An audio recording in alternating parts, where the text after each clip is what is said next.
Well, look, let's stay with the Wagner mercenary group and get a sense of their presence on the African continent. To do that, we can cross live to Justice Wagner. He's in Accra for us. Justice, we know that Wagner's presence, has been debated a great deal in Africa currently and for some time. Burkina Faso is one particular country where we know that Wagner is present. Talk us through what we know about their work or doings there.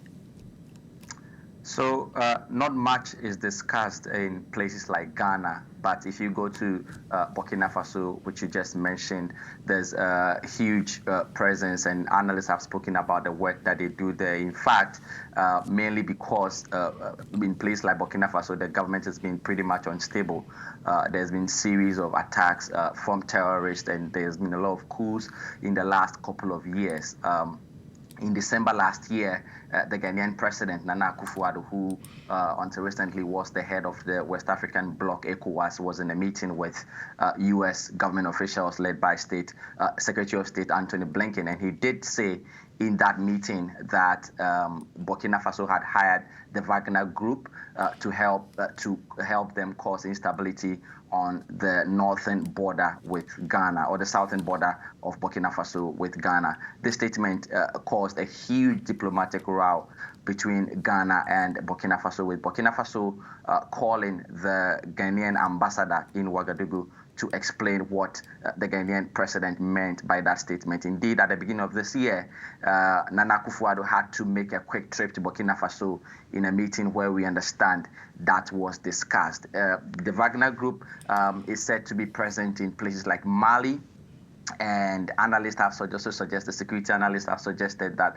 their modus operandi is to confront Western military presence, particularly in places in West Africa, and in places like Mali and Burkina Faso, where instability has meant that their government do not have the resources to address issues of terrorist attacks. They then fill in the gap.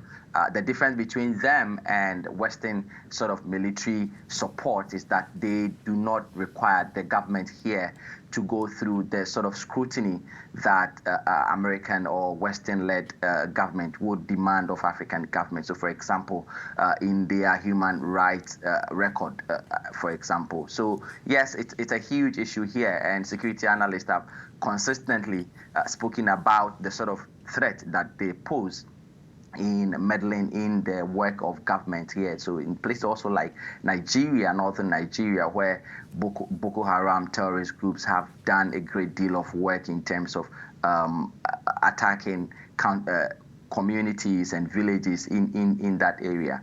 So yes, it's a huge problem here, and it's issues that has been discussed a great deal. All right, Justice, speaking to us from Accra. Thank you.